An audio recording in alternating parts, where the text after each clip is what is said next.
Doctor صاحب بہت شکریہ. میں اپنی گفتگو کا آغاز ایک حدیث پاک سے کروں گا. رسالت مآب علیہ السلام نے ارشاد فرمایا ادبوا اولادکم علی ثلاث خصال. سبحان اللہ.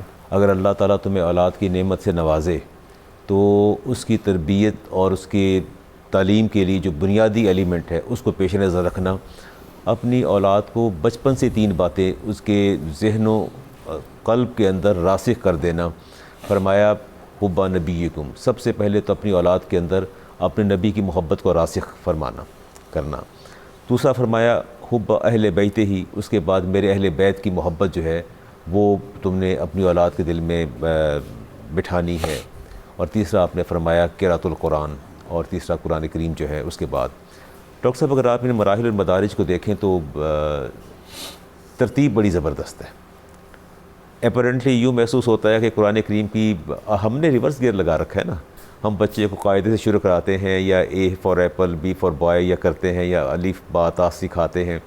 میرے نبی کی یہ ترتیب نہیں ہے. فرمایا نہیں، ایسا نہیں ہے. سب سے پہلے تو میری محبت اس کے دل میں راسخ ہو جاتی کرو. اصل بنیادی ایلیمنٹ یہ ہے. جب دیکھو کہ بچے کے دل میں اپنے نبی کی محبت جو ہے وہ اس کی رگوں میں خون کی طرح دوڑنے لگی ہے، اس کے بعد اگلا مرحلہ جو ہے اہل بیت اطہار کا ہے. سبحان اللہ. اور پنجتن پاک کی محبت اور میرے اہل بیت کی محبت ان کے دلوں کے اندر راسخ کر دو.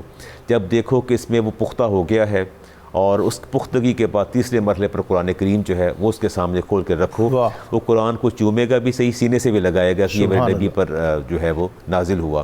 تو یہ ایک بنیادی ایلیمنٹ ہے. اور میں سمجھتا ہوں کہ درود پاک کا، جیسے کہ آپ نے ابتدائیے میں ذکر فرمایا، یہ درود پاک جو ہے ہماری سماعتوں کا خراج اور ہمارے نطق کی طہارت ہے. سبحان اللہ. اور میں سمجھتا ہوں کہ ہر عبادت جو ہے اس کے اندر ممکن ہے اس کی قبولیت اور عدم قبولیت کا احتمال تو ہمیشہ سے موجود رہتا ہے، لیکن درود پاک ایک ایسی عبادت ہے جس کے اندر عدم قبولیت کا احتمال قطعاً نہیں ہے. دیگر جتنی بھی عبادات ہیں ان کے اندر دونوں چیزیں موجود ہوتی ہیں، لیکن یہاں قطعاً ایسی چیز نہیں کہ آپ یہ درود پاک اگر آپ غفلت سے بھی پڑھ لیں اور چلتے پھرتے بھی ادا کر لیں، وہ عبادت اپنی اللہ کی بارگاہ میں قابل قبول ہے. میں یہاں حدیث ہے میں لیتا ہوں. رسالت مآب علیہ السلام نے ارشاد فرمایا تھا کہ اے صحابہ، کیا تم سچے مومن بننا چاہتے ہو؟ اور عرض کی یا رسول اللہ کیوں نہیں بننا چاہتے؟ تو فرمایا پھر ایسا کرو کہ اللہ سے محبت کرو. عرض کی یا رسول اللہ سے محبت کیسے ممکن ہے؟ فرمایا اللہ سے محبت کرو، مجھ سے محبت کرو گے تو رب سے محبت از خود ہو جائے گی. کہا یا رسول اللہ آپ سے کیسے محبت کریں؟ کہا مجھ سے محبت کرو، میرے اہل بیت سے محبت کرو، میری سنت سے محبت کرو، مجھ سے محبت ہو جائے گی. اور آپ نے فرمایا کہ ایک بات یاد رکھنا، ایمان کے اعتبار سے سب لوگ برابر نہیں ہوتے، ہر بندے کا ایمان کا درجہ مختلف ہوتا ہے. عرض یا رسول اللہ اس میں ایمان کو پرکھنے کا اور جانچنے کا پیمانہ کون سا ہے؟ کیسے جانچا اور پرکھا جائے کہ ایمان کیسا ہے؟ فرمایا جس کے دل میں میری جتنی محبت ہوگی اس کا ایمان اتنا ہی کامل ہوگا. وَمَن لَا مَحَبَّةَ لَهُ لَا ایمان لَهُ. 3 دفعہ فرمایا وَمَن لَا مَحَبَّةَ لَهُ لَا ایمان لَهُ، وَمَن لَا مَحَبَّةَ لَهُ لَا ایمان لَهُ، کہ ایمان بغیر محبت کے متحقق ہو ہی نہیں سکتا. ایمان متحقق تب ہوگا جب دل کے اندر نبی کریم علیہ السلام کی محبت جو ہے وہ راسخ ہوگی. درود پاک کے حوالے سے آپ دیکھیے کہ یہ ایک ایسی عبادت ہے کہ جس پر جتنا بھی ناز کیا جائے کم ہے. اس کی نسبت رب کی طرف کر دی جائے تو رحمتوں کا نزول ہے، فرشتوں کی طرف کی جائے تو استغفار طلب کرتے ہیں، مومنین کی طرف کی جائے تو اللہ کی بارگاہ میں جو ہے وہ ایک استغاثت دعا ہے، استدعا ہے کہ یا اللہ ہم تو اس اہل اور قابل نہیں ہیں کہ تیرے نبی پر درود بھیج سکیں. یا اللہ یہ کام ہم جو ہمارے سپرد ہے، یا اللہ ہم آپ کی بارگاہ میں التجا کرتے ہیں کہ اس کو قبول فرما لے.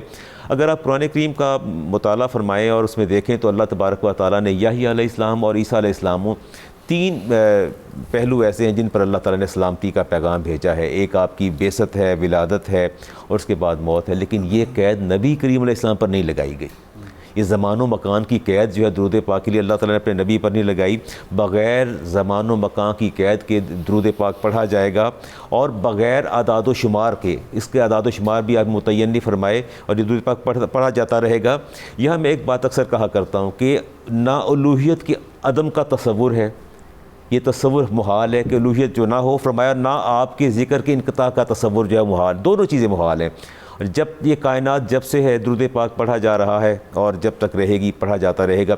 اور ہمیشہ چونکہ اللہ تعالیٰ خود جو ہے اس میں اللہ تعالیٰ نے اپنی ذات کو بھی شامل فرمایا کہ تم بھی درود پڑھو، میں بھی درود پڑھتا ہوں. سب سے اعلیٰ درجے کی عبادت ہے. علامہ محمد اقبال سے فرماتے میں بہت پریشان تھا اس بات پہ، سمجھ نہیں آتی تھی کہ امت مسلمہ کی وحدت اور یونٹی کیسے ممکن ہوگی، کیسے اکٹھا کیا جائے گا۔ فرماتے پھر روز سوچتا سو جاتا، ایک رات خواب میں دیکھا تو بہت بڑا اجتماع ہے۔ میں نے پوچھا اجتماع کیسا ہے؟ انہوں نے کہا جی یہ محفل میلاد کا اجتماع ہے۔ فرماتے اس دن میرا یہ عقدہ حل ہو گیا کہ اللہ تعالیٰ اس امت کو اس محفل میلاد کے صدقے جو ہے یکجا فرما دے گی۔